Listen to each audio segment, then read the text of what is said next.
7 days. That is all it takes to ignite a transformation so strong that you might not even recognize yourself. This week we are delving deeply not only into deeds but also into a mindset that has endured across time. The ancient Stoics believed that mastery of yourself is the path to actual power. Today I will walk you through 10 straightforward actions to demonstrate their wisdom. This is more than a glow-up. This is the beginning of a whole new way of living. Let's get started. Step 1. Start your day with stillness. Marcus Aurelius once said, "You have power over your mind, not outside events." Recognize this, and you will discover the strength you need. Take a moment to consider that. What if you could begin each day by asserting that power? For the next week, we will start each day with a period of quiet. This practice, refined over the years by those who seek serenity and clarity in a chaotic world, is inspired by the Stoics. This is not only about meditation, it is also about making time for oneself, a refuge before the world requires your focus. Now let me tell you exactly what I want you to do. As soon as you wake up, do not grab your phone or start working on your to-do list. Look for a peaceful and cozy spot in your house instead. It could be your favorite chair, a cushion on the floor, or even the edge of your bed. Sit down with your back straight yet relaxed. Your hands should be lying on your lap or on your knee. Take a deep breath in through your nose and close your eyes. Keep it in for a few seconds, then let it out through your mouth. Continue doing this for a few cycles until you notice your body starting to relax. While you are breathing, focus your attention on the inside. Pay attention to how your body feels. Notice your heartbeat, the gentle rise and fall of your chest, and the sensation of air entering and leaving your lungs. You may find yourself thinking about the day ahead, worrying, or becoming distracted by random thought. That's typical. Don't resist it. Instead, recognize such ideas and allow them to float away like leaves on a string. Gently redirect your attention to your breath or the feeling of your body being connected to the present moment. When you feel calm and focused, take this chance to decide what you want to do today. Consider this important question: what can I control today? If you have a journal close by, write it down. This aligns with the Stoic principle of concentrating just on what you can control, which includes your thoughts, actions, and attitude. Let go of everything else, such as the traffic, the weather, and the views of other people. It is beyond your control, and fretting about it will just drain your energy. Don't be concerned if you have a hard time sitting in silence. There are many methods for practicing silence. You might concentrate on one phrase or affirmation that you feel a connection to. For example, you could say, "I am in control of my responses," or "Today I will act with purpose." As you breathe, say it to yourself in your head. This technique not only helps you relax, but it also sets the mood for the rest of your day. You might be asking yourself, why does this matter so much? The solution can be found in the way our minds work. The majority of us begin our days in a reactive mode. We check our phones, respond to emails, or ruminate about all the things we didn't accomplish the day before. This puts us in a defensive position right from the beginning. However, by spending only 10 minutes in silence, you are taking charge. You are moving from reaction mode to production mode. You are developing mental resilience, clarity, and focus, qualities that the Stoics believed were necessary for a fulfilling existence. I understand that it may be a little awkward at the beginning. Your mind may try to drag you away from your focus and toward distractions. That's okay. This is not about doing it perfectly. It is about being there for yourself. Even if your mind is wandering the whole time, you have still made time for intentionality in your day. That is already a victory. This is the challenge you will be working on this week. Make sure you do this practice every morning without fail. Only 10 minutes of being still. After you have completed it, I would like you to return to this video and leave a comment about your experience. Did you feel more relaxed, more concentrated? Or perhaps you observed that it changed the way you went about the remainder of your day? I am looking forward to hearing your stories. Step 2. Practice voluntary discomfort. Seneca once said, "Choose a certain number of days during which you will be satisfied with the cheapest and most meager fare, with rough and coarse clothing, and say to yourself during this time, 'Is this the condition that I feared?'" This is not simply a philosophical concept. It is a real activity that helps you develop resilience and thankfulness. When we intentionally choose to feel uncomfortable, we lessen the power that fear and luxury have over us. That is our plan for this week. Here is the challenge. For the following 7 days, make a commitment to do something small but significant that takes you out of your comfort zone every day. Begin with something basic, like taking a cold shower. The cold water will be a shock to your system, but it will remind you that you are capable of withstanding suffering for a limited period of time. Take deep breaths and remain calm while the water flows over you. If you have been walking in the rain, you understand that a fulfilling existence does not require constant comforts. In reality, the most basic things can sometimes provide the most happiness. Now, here is some advice from an expert. This week, make sure to keep a journal. Make a list of all the things you do that make you uncomfortable, and think about how they make you feel. Did it push you? Has it altered your perception of your limitations? Did it make you feel more thankful for the comforts you already have? This process of reflection is just as vital as the practice itself. It helps you remember the teachings and makes them part of who you are. So are you prepared to accept discomfort? Begin with a modest step, but give it your all. You will be surprised by how strong you are and how much this practice changes the way you think. After you have given it a try, please leave a comment to let me know how it went. What discomfort did you accept, and what did you discover about yourself as a result? Step 3. Cleanse your mind by cleansing your space. Epictetus reminds us that it is not what happens to you, but how you react to it that matters.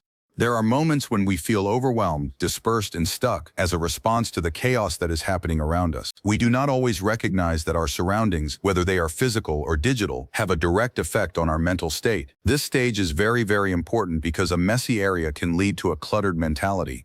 Over the next week, you will clear your thoughts by clearing your environment, taking it one small step at a time. Let's begin with your physical environment. Take a close look at your home, your workstation, your car, or any other place where you spend a lot of time. What do you observe? Are there stacks of paper, miscellaneous items that don't have a place, and clothes that you haven't worn in years? That mess is not simply sitting there. It is taking away your energy, your concentration, and even your peace of mind. Here is the challenge. Pick one area to work on today. It may be your desk, your nightstand, or even just a single drawer. Begin with a tiny amount, but make sure to cover everything. For every object, ask yourself, is this useful? Does it make me happy? Does it help me to create the life I want? If the answer is no, then just drop it. You can donate it, recycle it, or throw it out, but don't let it sit around. While you are decluttering, take time to appreciate the process. Making physical space is a way to take care of yourself. It is a means of reminding yourself that you are worthy of an environment that promotes your development and peace of mind. You are not simply discarding items. You are making room for clarity, focus, and intention to flourish. However, we will not stop at that point. Physical clutter is only one part of the bigger picture. Let's discuss digital clutter, which is the invisible mess that can be just as exhausting. Begin with your email inbox. At this moment, how many emails do you have that you have not yet read? Perhaps even a few thousand? You are not the only one. There is no need to be concerned. But today is the day to take charge. Subscribe from newsletters that you never read. Remove emails that you do not need, and organize the crucial ones into folders. You will find it much easier to concentrate and be productive without interruptions when your digital area is structured. Now let's discuss your mental state. After you have cleared your physical and digital environs, you will see that you have much more space to think, plan, and just be. However, I suggest incorporating a little attention into the exercise in order to completely clear your thoughts. You can either light a candle or open a window to bring in some fresh air, put on some relaxing music, or just sit in your newly cleansed room and take a few deep breaths. This is not simply about cleaning up. It is about establishing an environment that is quiet, purposeful, and motivating. Continue to build on this momentum as the week progresses. Choose a different place to clear every day. You will have changed not only your surroundings, but also your mental energy. By the end of the week, you will feel more focused, lighter, and prepared to face any challenges that come your way. Keep in mind that this isn't only about having a clean space or an ordered environment. It involves gaining control of your surroundings and, as a result, your thoughts. Your thoughts will be in order when your surroundings are in order. You will find it simpler to concentrate, remain focused, and feel at peace with yourself. Step 4. Eat for vitality, not just pleasure. The Stoics were quite straightforward in their teachings regarding self-control and discipline. Seneca made the astute observation that self-control is strength, right thought is mastery. Take a moment to consider that the food we eat is not just a source of energy. It also shows how we feel about ourselves. Overindulging in things that are harmful to us might result in sluggishness, unhappiness, and even misery. For the next week, we will be concentrating on eating for energy rather than merely enjoyment. Your body needs to be nourished, and now is the time to do it. Let's begin with a straightforward change. Examine the contents of your kitchen or the food that is now on your plate. Do your meals consist mostly of processed snacks, sugary delights, or heavy, oily food? This week, focus on replacing those meals with whole foods that are rich in nutrients that will give you energy and help you think more clearly. Consider colorful veggies, fresh fruits, lean proteins, and whole grains. Choose a handful of nuts or some sliced cucumber with hummus instead of chips. Instead of drinking that sugary soda, try drinking a tall glass of water with a squeeze of lemon or some fresh mint. However, this is not solely about the food you consume.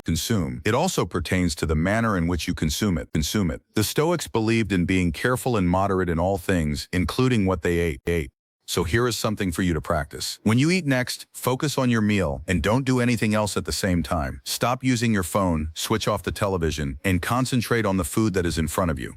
Take a minute to appreciate the colors, textures, and fragrances of your cuisine. Take your time chewing each bite and savor the tastes as you eat. Eating thoughtfully not only helps with digestion but also allows you to actually enjoy and connect with the food you are providing your body. One important aspect of this process is hydration. The majority of us do not consume enough water during the day, and this impacts everything, including our energy levels, concentration, and even our mood. This week, try to drink at least 8 glasses of water every day. Before you drink anything else in the morning, including coffee, drink a glass of water. For a refreshing twist, add a slice of lemon or lime, or a few slices of cucumber. If plain water seems uninteresting, herbal teas or fruit-infused water can be a good substitute. The most important thing is to make sure that your body is hydrated and working well. You don't need to be flawless. This isn't about going without or following a rigid diet. It's about making deliberate decisions that are in line with the type of life you choose to lead. It's okay to indulge every once in a while, but be sure that it is a deliberate choice rather than an automatic behavior. According to Epictetus, we are what we repeatedly do. The way you eat affects not just your body, but also your mind and spirit. Here's a piece of advice for planning. Make some nutritious snacks or meals ahead of time at the start of the week. When you get hungry, you can have healthy options that are easy to prepare by chopping up some vegetables, cooking a batch of quinoa, or baking some chicken breast. If you make it easier to choose healthy options, you are less likely to choose unhealthy ones simply because they are more convenient. You will begin to see the changes by the end of this week. Foods that are good for your body also help your mind.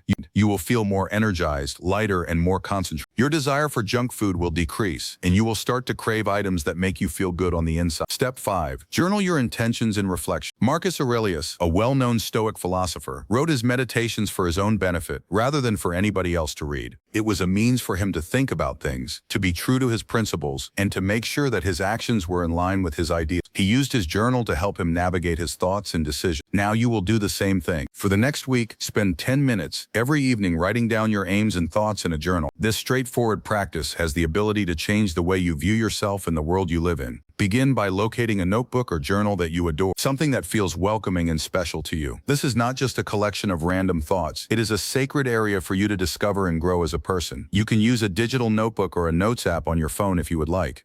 The medium is not important, the devotion is.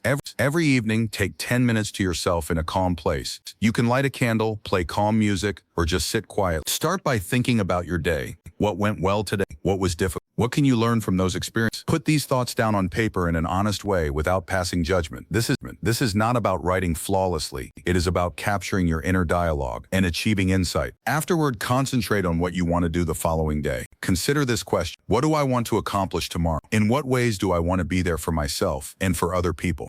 Be precise. Instead of saying, I want to be productive, say, I will focus on completing the first draft of my project before noon. Your intentions should be based on your principles and should be able to be put into action. Epictetus once remarked, first say to yourself what you would be, and then do what you have to do. Use your notebook as a guide to help you become the person you want to be. Gratitude is a great way to enhance your journaling practice. At the end of each day, before you put your journal away, make sure to jot down 3 things that you are thankful for. They don't have to be significant. Sometimes all it takes is a grin from a stranger or a cup of your favorite tea to make you feel better. Gratitude may change the way you see things and remind you of all the good things in your life, even when times are bad. Journaling is not only about processing the events of the day, it is also about having a conversation with yourself. As time goes on, you will begin to notice patterns in the way you think and behave. You will be able to see the areas in which you have improved and the areas in which you still need to improve. This awareness is the basis for mastering oneself.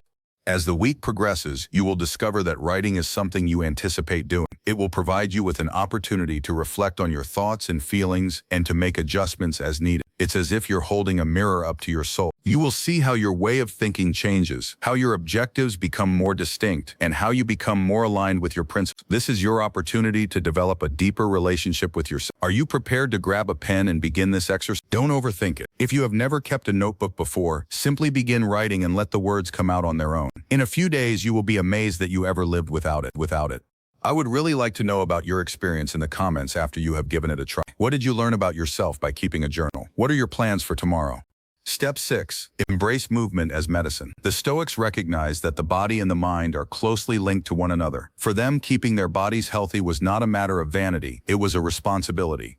Epictetus once stated, "Difficulties show what men are." One of the most significant tests of resilience and discipline is how we treat and move our bodies. I challenge you to use movement as a form of medicine over the next 7 days. This means that you should use it to benefit not just your body but also your mind and soul. Let's begin with a basic fact. Movement is essential to existence. Moving your body not only helps you build muscle and improve your stamina, it also helps you feel better, think more clearly, and reduce stress. The Stoics of ancient times understood that if the body was not taken care of, the mind would eventually become weak. This week, make it your goal to move with intention every single day. These days, movement doesn't have to include exhausting workouts or spending hours at the gym. It is about discovering what is effective for you and doing it with purpose. Do you have a passion for nature? Take a quick walk in the park or hike a trail that you have not yet explored. Do you need something to help you relax? Consider practicing yoga or Tai Chi to help you synchronize your breathing with your actions and achieve a sense of calm. Do you want to challenge yourself? Try running, physical training, or even taking a martial arts class. Push your limitations and develop resilience. Don't use time as an excuse. Just 20 minutes a day can make a big difference in your energy and mentality. Here's a suggestion. Combine activity with something you enjoy. While you jog, listen to a podcast that inspires you. Practice mindfulness while stretching, or dance to your favorite track in your living room. Moving your body doesn't have to seem like a burden. It can be a way to celebrate what your body can do. As you add regular movement to your routine, be mindful of how it changes you. Pay attention to how your energy changes, how your ideas become clearer, and how your stress seems to go. The Stoics felt that developing inner strength was important, and one of the easiest and most efficient ways to do it is through physical movement.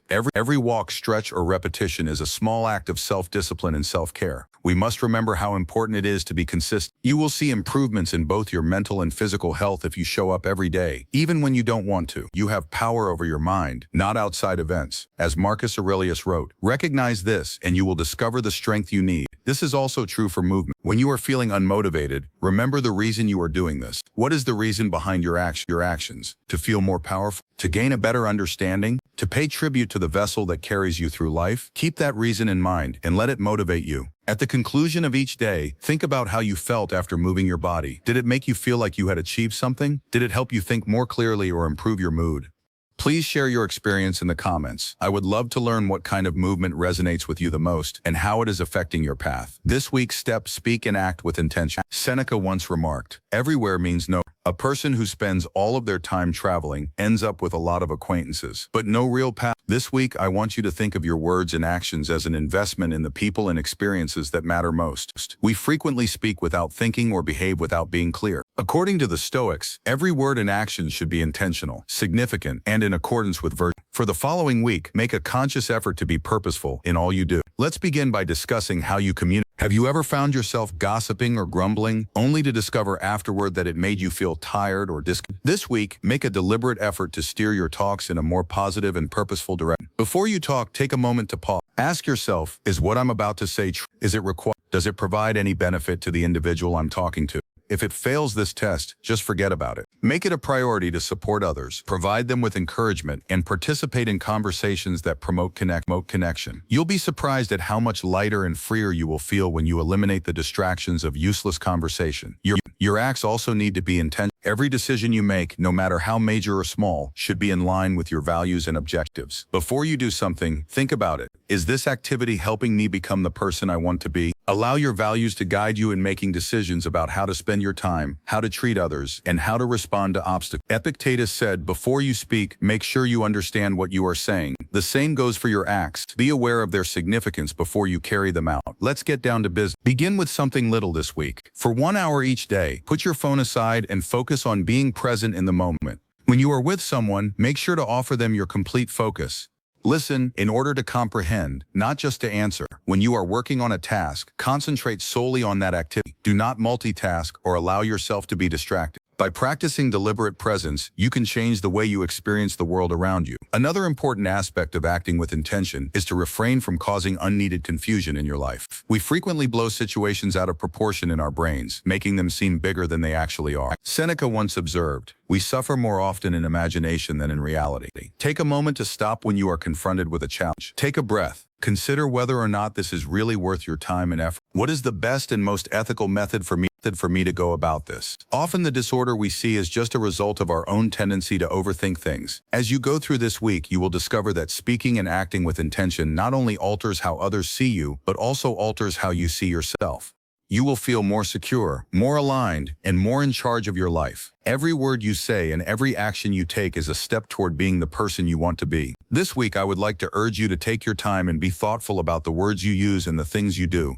Start with little steps, such as taking a moment to pause before replying to someone, or creating a daily aim for how you want to present yourself. At the end of the week, think about how this practice has affected your interactions with others, your relationships, and your inner calm. I would be very interested to know how this stage is going for you. Please share your stories in the comments section below. Step 8. Detach from what you can't control. The wisdom of Marcus Aurelius is quite impactful. You have power over your mind, not outside events. Recognize this, and you will discover the strength you need. The Stoics were experts at telling the difference between things that we can control and things that we cannot. I challenge you to think like them this week. Stop wasting your time on fights that are not meant for you, and concentrate your efforts on things you can change. It is not only liberating, but it also brings about real change. Consider how frequently we wear ourselves out over things that are beyond our control, such as the traffic that causes us to arrive late, the impolite remarks that people make, and the unanticipated alterations to our plan. We are unable to influence any of these external occurrences, no matter how much we would like to. However, we do have influence over how we respond. This week, if you feel stressed or frustrated, take a moment to pause and ask yourself, is this something I can change? If the answer is no, let it go. Put your energy into something that is worthwhile and productive. Practicing detachment does not mean that you cease caring. It means that you cease letting outside influences dictate your state of mind. According to Epictetus, what matters is it is not what happens to you, but how you respond to it. For the next 7 days, make this your motto. If someone cuts you off while you are driving, just smile and forget about it. When plans go awry, remember that being adaptable is a good quality to have. When you face challenges, concentrate on how you can adjust to the situation instead of how unfair it may seem. Visualization is a strong tool that can assist you with this. The Stoics refer to it as premeditatio malorum, which translates to the premeditation of evils. Take a few minutes each morning to think about the problems you might face throughout the day. Imagine how you would respond in a calm manner. If you prepare yourself mentally, you will be less likely to be surprised and more likely to respond clearly and gracefully when those occasions occur. To take this step even farther, keep a note of the things that you usually worry about. Make a list of them and separate them into 2 columns, within my control and outside my control. Be completely truthful with yourself. If something is in the second column, you must be sure to release it. This simple activity can be a game changer. It lets you identify where your energy is being squandered and redirects it to where it can genuinely make a difference. I understand that detachment might be challenging at the beginning. We have been trained to desire control over everything. But this kind of thinking only leads to stress and dissatisfaction. The reality is that surrendering may be a really powerful thing. When you let go, you are not giving up. You are taking back your mental and emotional energy for the things that are genuinely important, the things you are able to mold. You will feel significantly lighter as the week progresses. When you let go of things that you cannot control, you make room for calm, focus, and creativity in your life. It feels like a weight has been taken off your shoulders. Picture yourself confronting the craziness of life with a sense of calm assurance, secure in the knowledge that your inner condition is not determined by the world around you. I would like you to give this practice a try today. Take a moment to stop and think. The next time something goes wrong or does not reach your expectations, take a few deep breaths. Consider whether or not this is something you have the ability to alter. If not, let it go on purpose. Then go with purpose. Think about how this change affects your mood and your capacity to remain calm. Surround yourself with virtue and positivity. Epictetus once observed, the key is to keep company only with people who uplift you, whose presence calls forth your best. The people and influences in your life are like mirrors. They reflect back the energy, values, and behaviors you bring into the world. This week, take a good look at your surroundings and be honest about what you see. Who are you hanging out with? What type of content are you taking in? Are these things helping you to move forward, or are they preventing you from doing so? Now is the moment to create a life that is full of goodness and positivity. Let's begin with the people. Relationships should be a two-way street where both people help each other grow and support one another. It's not surprising that you feel trapped if you are always with individuals that are negative, gossip, or drain your energy. For the next week, spend less time with people that are toxic, meaning those who put you down or bring extra drama into your life. This does not imply completely shutting people out of your life. Rather, it means establishing limits for your mental health and well-being. Read a book that broadens your perspective. listen to a podcast that inspires you, or watch videos that provide you with useful information. You are not only changing your habits, you are also changing your way of thinking to concentrate on progress and optimism. Creating a virtue circle is a straightforward yet effective activity. Think of 3 persons or sources of inspiration that always make you feel better. These could be a close friend, a mentor, or even a beloved author. Whether in person or by their words and lessons, spend time with them. Allow their positive qualities to have an impact on you. Character is contagious, as the Stoics believed. When you surround yourself with positive things, you naturally absorb that positivity and reflect it back into the world. You should also consider the impact that the environment can have. Your physical environment should be a reflection of your beliefs and goals. Get rid of the clutter in your home and fill it with items that bring you calm and inspiration. This may be a bookshelf filled with empowering literature, a vision board with your goals, or a playlist of uplifting music. It is simpler to concentrate on the person you want to be when your surroundings are in accordance with your ideals. This phase is also about being thankful. Be grateful for the persons and influences in your life that already demonstrate virtuous behavior. Take a moment to express your gratitude to a buddy who is always there for you, or send a message of thanks to someone who inspires you. Being grateful not only helps you build stronger relationships, but also serves as a reminder of all the amazing things you already have in your life. Pay attention to how your energy changes as you go through this week.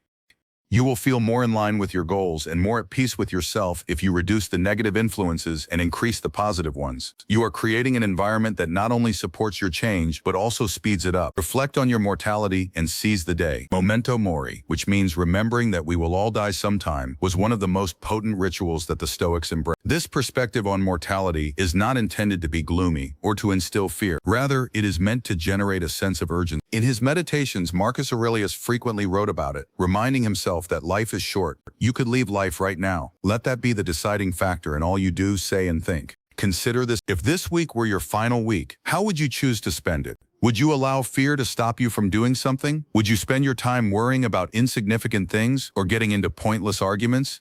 Or would you fully immerse yourself in every moment, appreciating the time you have and working to leave behind the best version of yourself? This week, I dare you to live as if every day is a gift, because in reality, it is. Begin by spending some time each morning thinking about how valuable life is. Consider the following question: what is actually important to me? Make a list of one thing you are thankful for and one thing you would like to accomplish before the day is over. This straightforward exercise helps you to be more focused and clear about how you manage your time. It makes the distractions and commotion of life appear unimportant in the larger context of things. However, introspection alone is insufficient. The Stoics taught us that we must take action. It may be stated, do not explain your philosophy, embody it. Consider the item that has been weighing on your heart and that you have been avoiding. Do you need to have a difficult conversation? Is there a dream you've been too scared to pursue? Is there a habit that you've been wanting to start? Stop putting it off. Start today by taking that initial step. Now is the moment to take action. Another aspect of this technique is to release any negative feelings or resentments. Life is too brief to hold on to feelings of anger. Forgive others, not because they deserve it, but because you deserve to have peace of mind. Seneca once said, "Life is long if you know how to use it." Don't spend your time on things that aren't really important. And lastly, take the time to appreciate the little everyday moments. Observe the sun as it rises. Share laughter with the people you care about. Experience the sun's warmth on your skin. These are the things that bring beauty to life. They may appear to be unimportant, but when you think about them, you will come to understand that they are the very foundation of living life to the fullest. According to the Stoics, the fullness of life comes from appreciating these moments. This last stage brings together everything we have discussed.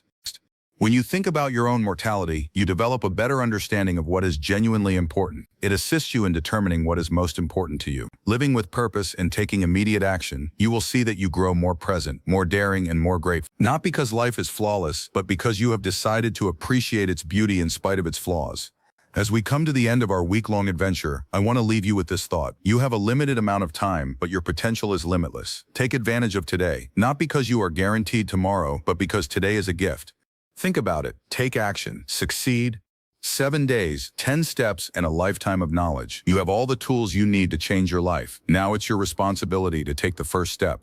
Keep in mind the words of Marcus Aurelius: the happiness of your life depends upon the quality of your thoughts. Therefore, make your decisions carefully, take decisive action, and tackle this week with all of your might. Before you leave, please click the subscribe button and become a member of our community of people who want to grow. Let's continue to grow together. You can do this.